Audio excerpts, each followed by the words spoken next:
오늘은 건축평단 20호 매호에 영 아키텍트 크리틱이라고 오픈 아키텍처 스쿨과 그 건축평단이 공동으로 주최해서 진행하는 다들 아시겠죠? 여기서 이제 민우식 건축가의 영 아키텍처 크리틱을 진행한 적이 있어요. 이렇게 쉐이 민우식 이 건축가의 두라스텍하고 카페톤 두 개 건물을 다 같이 건축평단 팀이 가서 답사를 하고 오픈 아키텍처 스쿨에서 같이 세미나를 한 내용입니다.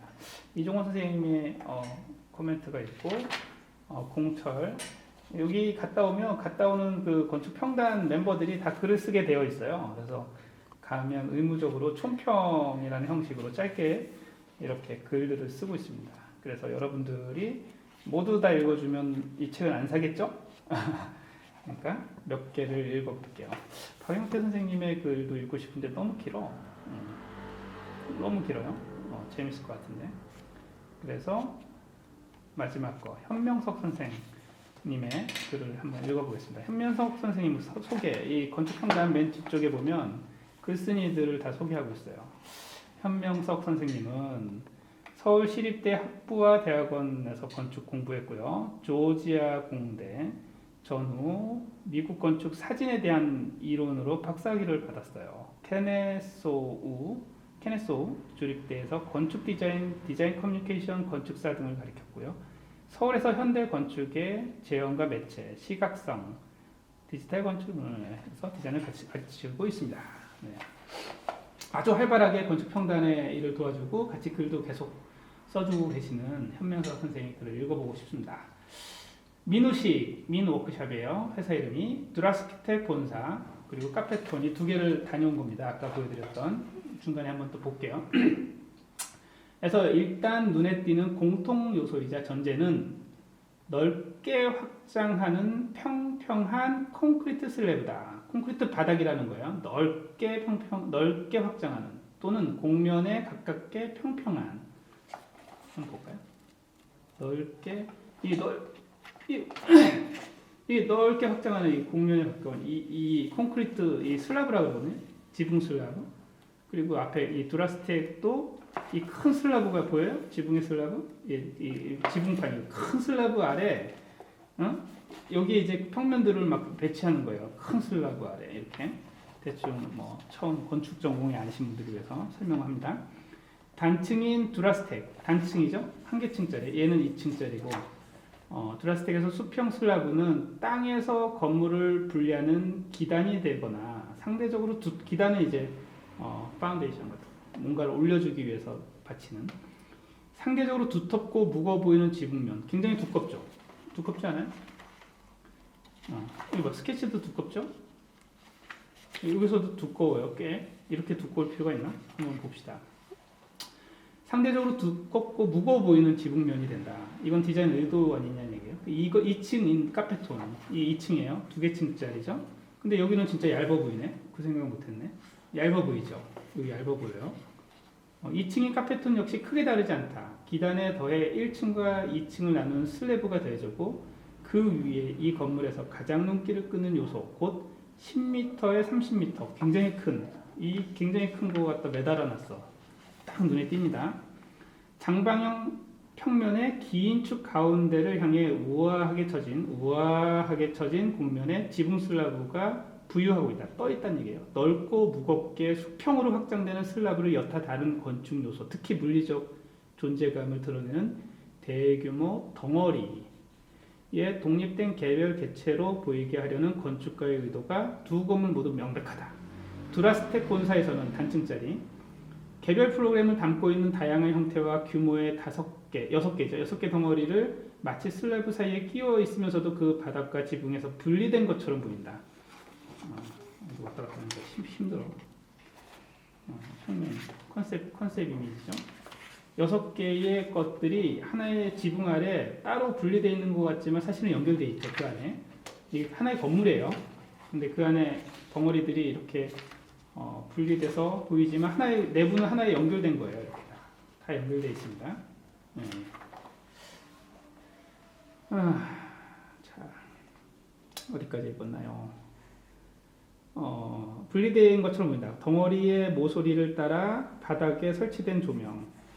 여기 뭐 하나하나 다 보여주면 설명하면 좋은데 여기 보면 여기 나오네 바로. 여기 다 조명 보이죠? 이 분리된 조명. 그리고 덩어리 상단에 25mm 간격을 두고 지붕 슬라브를 미세하게 띄운 디테일. 한번 볼까요? 나 이거 봤나? 살짝 띄웠네? 이렇게? 그죠? 여기 보이세요? 여기 이렇게 건물들을 살짝 띄운 거 이걸 얘기하는 것 같아요 아마도. 혹은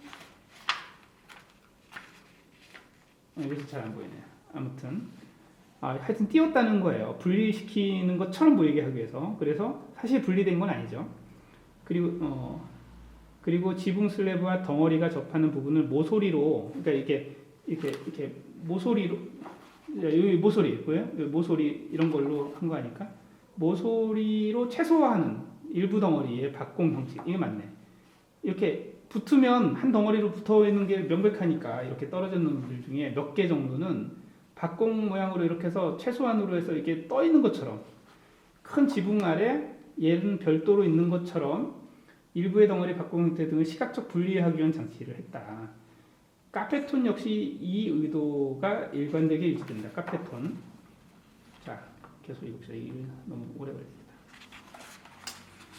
그 덩어리와 공면의 지붕을 지탱하는 것처럼 보이는 네 귀퉁이의 기둥 벽 덩어리는 실은 구조와 거의 역할이 없거나 제한적이다. 이 얘기가 뭐냐면 이건 중요한 얘기다.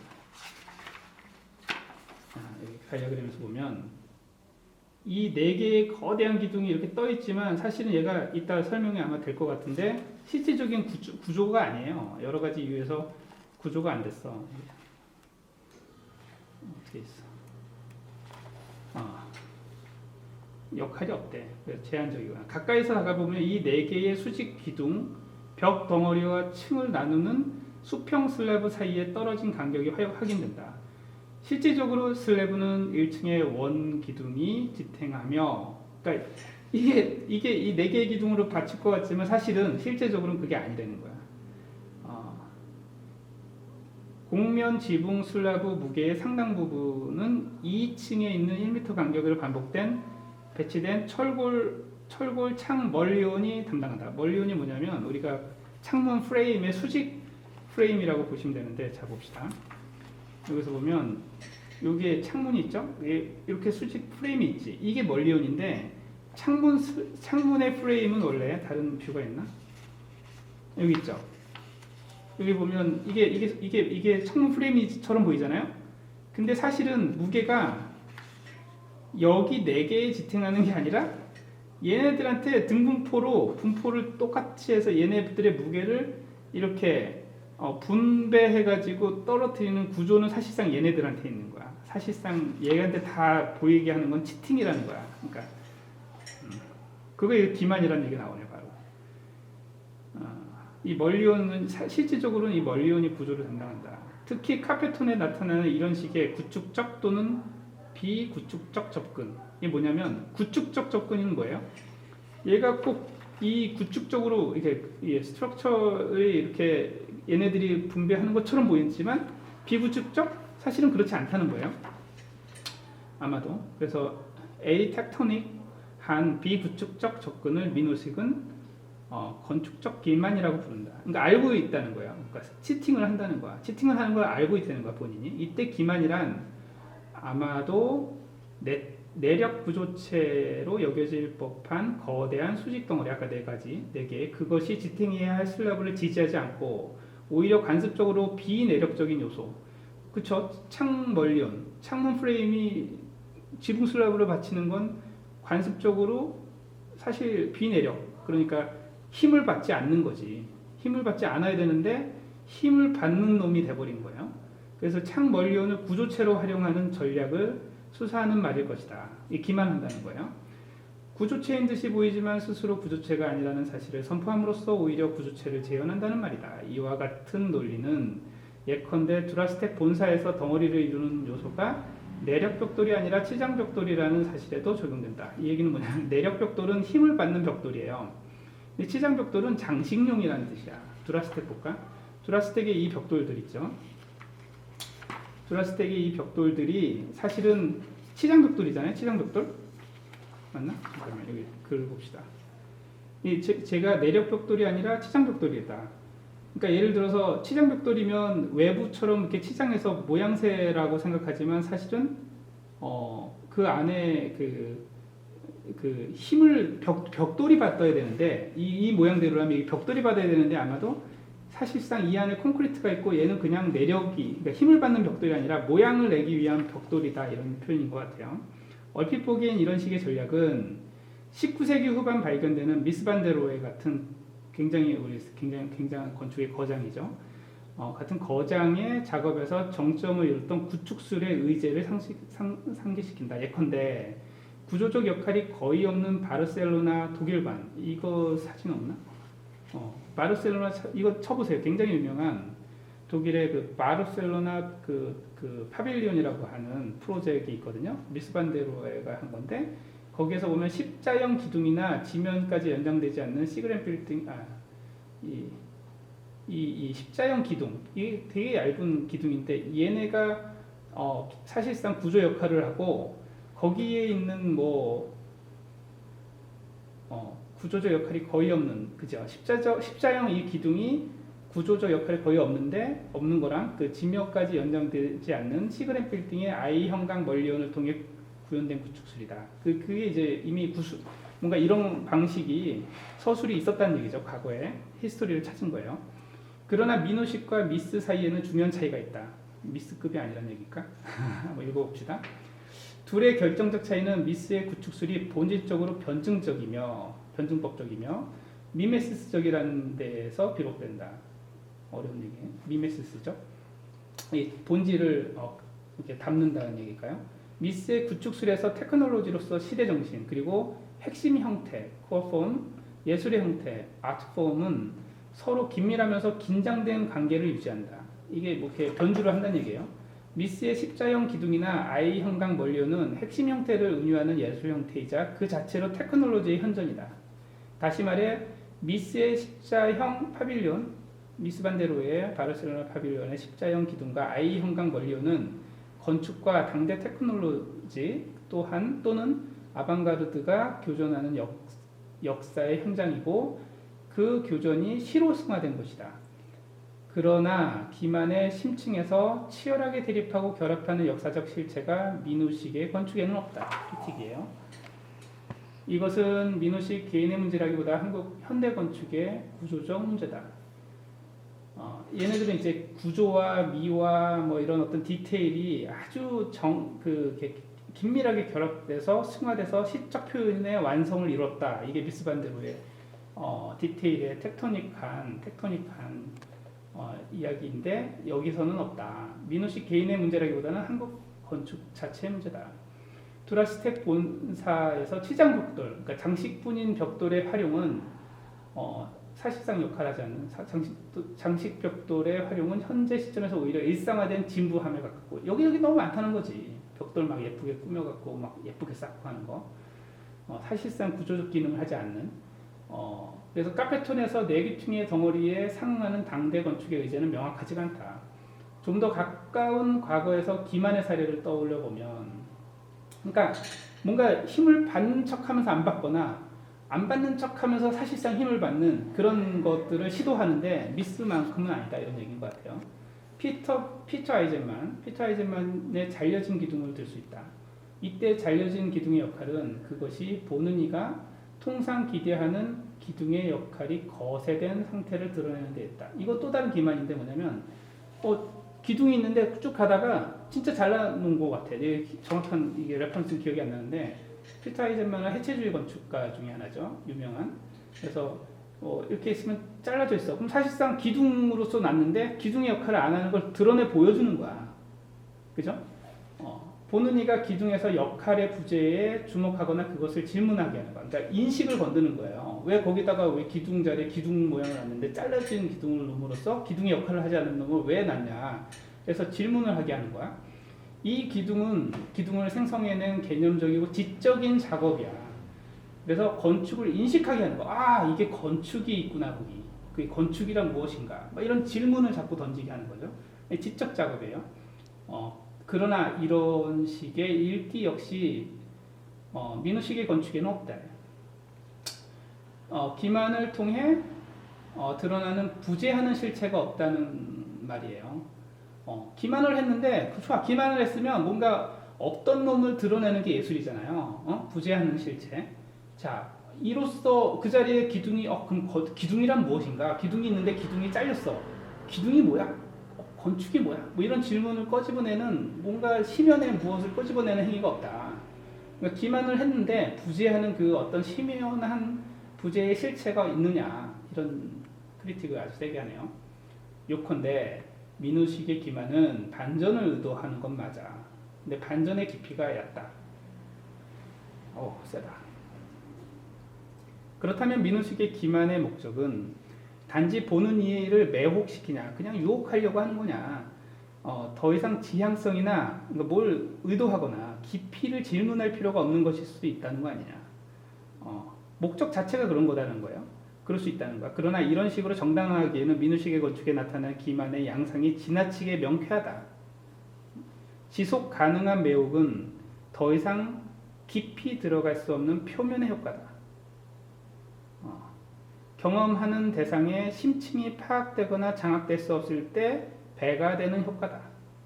보는 이의 집중이 표면에서 끊임없이 그리고 영원히 맴돌 수 있는 장치가 필요하다는 말이다. 일단 파악과 장악이 끝나면 보는 이는 집중을 거두게 마련이고, 그러니까 뭐냐면 이게 뭐 이렇게 미녀가 딱 있어. 그럼 딱 보고 내용을 딱 알아. 그럼 매력을 확 주는 거죠. 그러니까 예를 들면 건물이나 이런 거 딱 봤는데 우와 하고 딱 봤는데 들어가서 딱 보니까 한눈에 알겠어.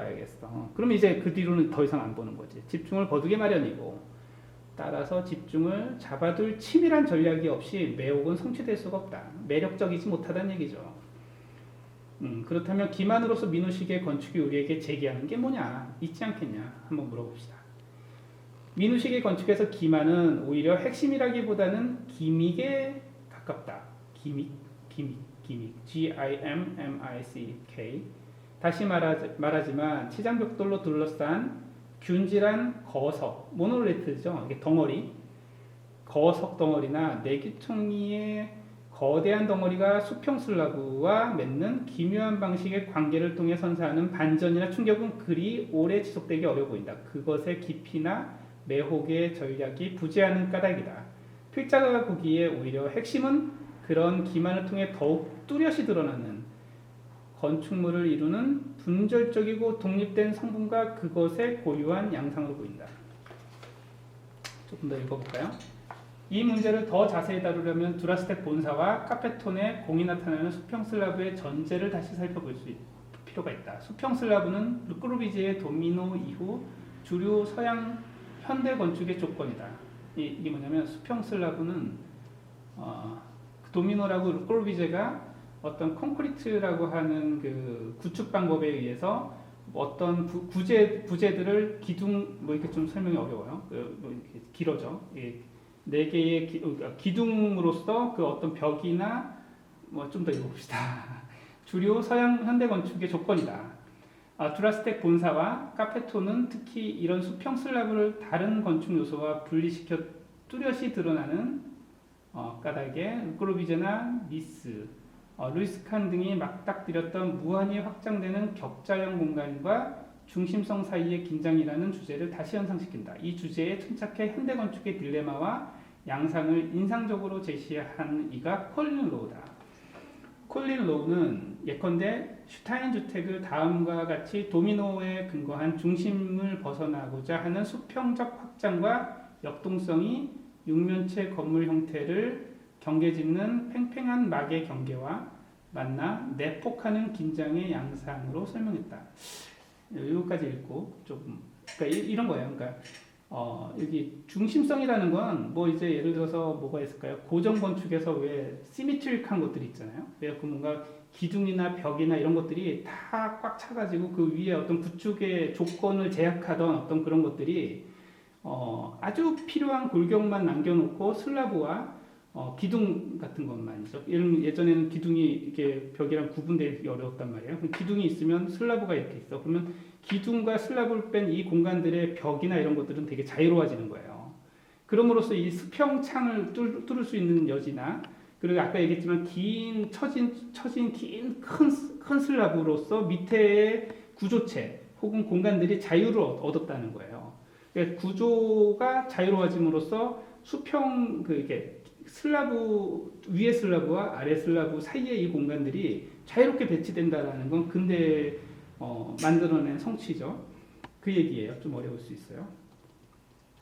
격자의 산물이기도 한 샌드위치 모양의 공간 켜는 확장 개념, 곧 공간의 집중보다는 밖을 향한 인력의 개념을 강조한다. 르크로비제가 가르시오에서 바닥 슬래브를 뚫거나 아바바의 리듬을 통한 격자의 변곡을 통해 중앙 집중을 지향하는 제스처를 취한 것은 사실이지만 여전히 그의 해결책은 주변부의 구성이 프레임 구조의 본질적 특징을 어떻게 강화할 수 있는지를 보여주는 전형으로 남아있다.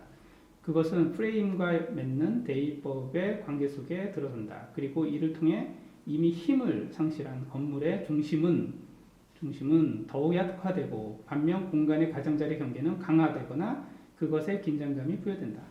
르콜비제의 슈타인주택이 샌드위치 모양의 공간 켜 속에서 발생하는 긴장을 압축적으로 제시한 전형이라면 미스 반데로와 루이스 칸은 각각 다른 방식으로 이 조건에 대응했다. 미스 반데로의 전략은 어떤 중심성을 지닐 수 있는 요소, 예컨대 방의 경우 이것을 독립된 벽 사이 초점 없는 공간으로 대체하거나 기둥의 경우 이것을 이른바 비물질화하거나 제거하거나 건축물의 경계 밖으로 아예 빼내는 것이다. 이에 더해 미스는 건물의 경계를 없애고 공간의 확장을 무한의 영역까지 밀어붙이고자 했다. 루이스 칸은 그 반면에 방을 독립된 개체로 해방시켜 이게 두 개가 이제 약간 다른 방향으로 갔다는 거예요. 독립된 개체로 해방시켜 이것을 증식에 가까운 방식으로 집적시켰으며 그로써 중심성과 확장성을 동시에 얻고자 했다. 그러니까 미스 반데로에는 무언가 인피니트한 그 공간을 만듦으로써 확장에 대한 얘기를 했다면 루이스 칸은 좀 이런 다른 방식으로 왔다. 미누식의 두라스텍 본사와 카페톤 또한 수평 슬라브의 조건에 대응하는 그러니까 도미노죠. 그 어떤 구조의 독립에 의해서 건축의 성분, 예컨대 프로그램, 공간, 구조의 단위가 형태화되고 인식되는 방식으로 읽어낼 수 있다. 좀 어려웠어. 얼핏 보기에 두라스텍 본사의 덩어리는 칸의 방처럼 보이기도 하지만 덩어리들 있잖아요. 두라스텍 아까 여러 가지 6개의 또는 덩어리는 루이스 칸이 만들어내는 그런 방들처럼 보이기도 하지만 둘 사이는 중요한 차이가 있다. 루이스 칸의 건축에서 방은 독립된 형태이자 공간이다. 그 자체로 하나의 독립된 구조체라는 거예요. 근데 여기서는 어땠죠? 구조가 기만이라고 했죠? 비구축적이에요. 동시에 그의 방은 대체로 비례에 따른 전체 그리고 부분의 위계 구조 속에서 존재하는 거예요. 그 하나가 전체와 엮여 있다는 거지. 치밀하게. 칸의 킴벨 미술관이 이례적인 동시에 탁월한 까닭은 이 유명한 킴벨 미술관은 이런 거 키워드 있으면 한번 인터넷 찾아보시면 금방 나옵니다. 이런 개념이 확장과 집적이 가능한 모듈의 가능성을 동시에 포함하기 때문이다. 이것도 이제 계속 무한히 반복 확장할 수 있는 어떤 모듈화된 방인 거죠. 그래서 개별성과 이 탄력성을 동시에 지니고 있다는 거예요. 그렇다면 미노식의 두라스텍 본사는 어떤가? 두라스텍 본사의 개별 덩어리는 칸의 방처럼 읽을 수도 있겠지만 미노식의 덩어리에는 칸의 방과 같은 완결성이나 모듈의 성격이 없다. 그것이 이루는 부분과 전체 사이 관계 또한 느슨하다. 덩어리 하나하나가 완결된 형태, 공간, 구조 단위라 하더라도 이것이 루이스 칸의 건축처럼 전체의 루이스 칸은 건축가의 신이에요. 우리가 많은 건축가들이 좋아하는, 저도 당연히 칸의 건축처럼 전체의 부분으로서 하나의 체계를 이룬다고 보기 어렵다. 오히려 프로그램 단위가 형태, 공간, 구조 단위로 무심하게 변형되어 슬래브 사이에 흩어진 양상이다. 별로 관계없다. 이런 얘기였죠. 따라서 칸보다 더 급진적으로 중심성을 해치하는 카지오 세지마, 일본의 아주 프리츠커 상탄, 모두가 건축가들 모두가 뭐 잘 알고 좋아하는 건축가입니다. 이 다이어그램 적 접근에 가까워 보인다. 다이어그램이죠. 그러니까 어떤 그 공간의 배치가 그 다이어그램적이다 이 얘기예요. 결국 두라스텍 본사의 경우 샌드위치 모양의 공간 켜 사이, 그러니까 위에 슬라브와 바닥 슬라브 사이에 샌드위치 모양으로 되어 있는 공간 건축을 이루는 프로그램이나 공간 형태들이 공존할 수 있는 하나의 전략을 실험했다는 데 의의가 있을 것이다. 카페톤 왔다 갔다 하고 있네요. 그 카페톤에서 미스의 건축을 떠올리는 것은 어렵지 않다. 미스 반데로의 굉장히 미니멀리즘의 극치죠. 특히 2층은 경계를 넘어 무한히 확장될 것 같은 미스식 무주공간. 무주공간은 기둥 주자에서 쓰고 없을 무자. 기둥이 없는 이 바깥에 4개만 있고 가운데는 없는 것처럼 보였잖아요. 그 멀리온, 그러니까 창의 프레임만으로 기둥 역할을 했던 기둥이 없어 보이는 듯한 무주 공간이 떠오른다. 보이긴 그렇다는 거예요. 이런 측면에서 처진 곡면의 지붕 슬라브는 두 가지 방식으로 가능하다. 첫 번째, 지붕 슬라브의 처짐은 자칫 단조로울 수 있는 무한히 확장되는 공간에 다소 중심성을 부여한다. 왜? 이게 플랫하면 이게 무한히 확장되잖아요. 근데 이렇게 쳐졌잖아. 현치선이 이렇게 내렸잖아. 그럼 중심이 생기죠. 왜? 가운데가 중심이잖아. 그러니까 다소 중심성이 생긴다. 둘째, 이 처짐은 마지막 페이지. 이 처짐은 공간에서 긴 축으로 한 축 방향으로 한쪽에서 다른 쪽으로 바라봤을 때 반대쪽 경계의 상단부를 가려준다. 그러네. 자, 봅시다. 얘가 이렇게 생겼어. 그럼 여기에 이렇게 서서 이렇게 보면 이쪽 끝을 안 보이는 거지. 이렇게. 그죠? 이렇게 돼 있으면 이렇게 보면 얘가 안 보인다는 뜻을 얘기하는 것 같아요. 재미난 해석이네요. 반대쪽 경계에 상단부를 가려준다. 공간의 시각적 확장을 과장하고 강화한다. 그러니까 안 보이니까 뭔가 더 있을 것처럼 보인다는 얘기겠죠. 여기도 지금 유리로 돼 있기 때문에 아마 이렇게 보면 계속 어디까지 확장되는지 그걸 확장성을 과장한다는 얘기인 것 같아요. 따라서 카페톤의 미덕은 미묘하면서도 과감한 형태적 제스처를 더해 미스 반데로의 무한 공간이 제시한 가능성을 넓혔다는 데 있다. 우와. 어쨌든 미스 반데로에 더해서 뭔가를 했다라는 건 대단한 일이죠. 해석이. 그것이 루이스 칸의 방식이든 미스의 방식이든 또는 또 다른 어떤 방식이든 민호식의 건축에서 수평 슬래브 사이에 또는 슬래브와 함께 공존하는 건축 성분, 곧 덩어리에는 독특한 점이 있다. 민우식이 또렷하게 드러내는 아티큘레이트, 인공적인 건축 성분은 드러내는 아티큘레이트 건축 성분은 그 규모가 비교적 클 뿐 아니라 전통적 개념의 부분과 전체 사이에 위계 또는 건축 요소의 범주에서도 어느 정도 벗어나 있다. 민우식이 제시하는 건축 성분의 메가 스트럭처, 거대 구조죠. 메가 스트럭처에 가까운 스케일은 이 작은 건물에 굉장히 큰 슬래브가 있으니까 작지만 크다는 거예요. 메가 스트럭처에 가까운 스케일은 그의 건축의 낯선 원시성을 프리미티브한 이 원시성을 부여하며 동시에 그것은 기둥, 보, 벽과 같이 다소 정형화된 건축 요소에서 벗어나 독립된 오브제로 인식된다. 그죠? 이 메가 스트럭처는 그냥 뭐 벽이다, 기둥이다 뭐 이런 게 아니라 무언가 독립된 오브제처럼 보인다.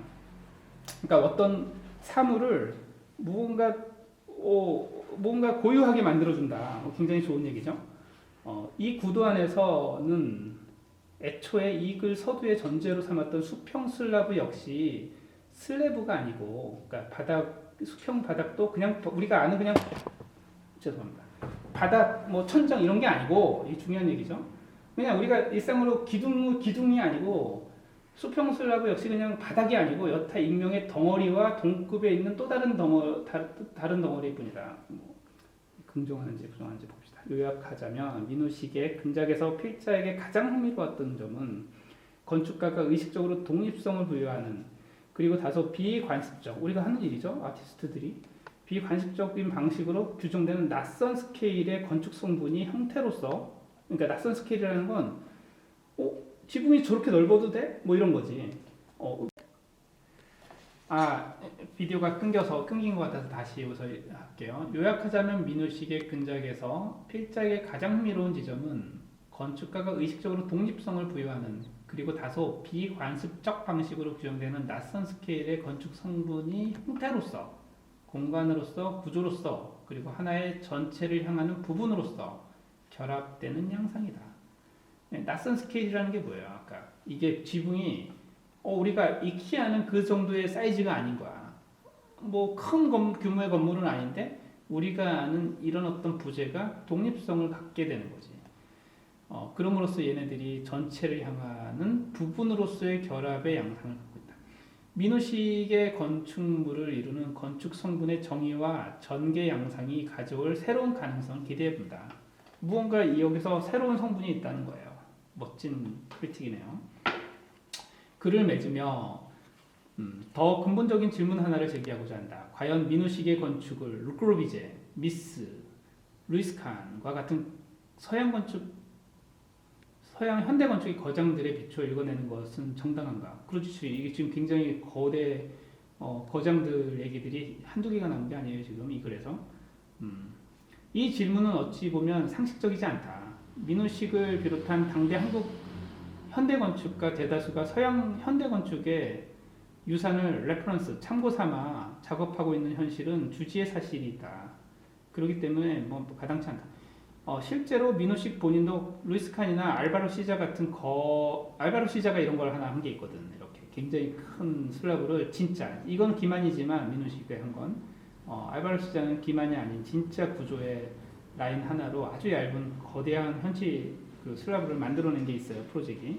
그래서 알바로 시자와 같은 거장의 작업을 언급하며 자기 건축을 설명한다는 거야. 민우식 본인도. 왜냐면 뭐 너무 닮아 있으니까. 그러나 이런 양상에는 문제가 없지 않다. 문제가 있다는 얘기죠. 첫째로 필자는 당대 한국의 대다수 건축가가 과연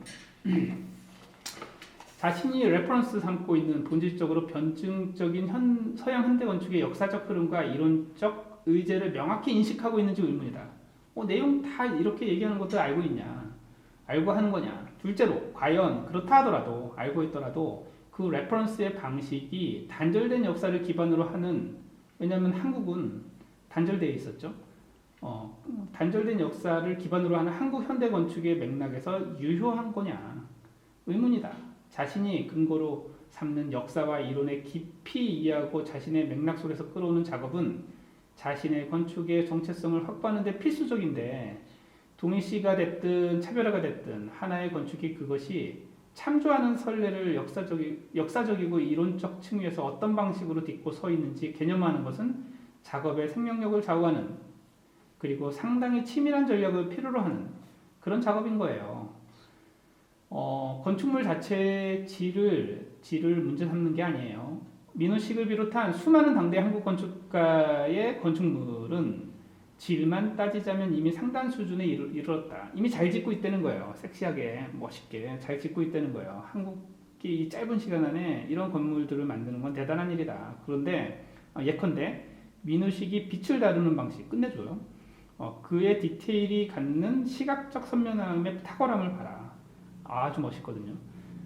그러나 이들이 딛고 있는 역사적, 이론적 근거가 실로 유효한 방식으로 이들의 작업 그러니까 저 밑바닥부터 존재하고 있는가?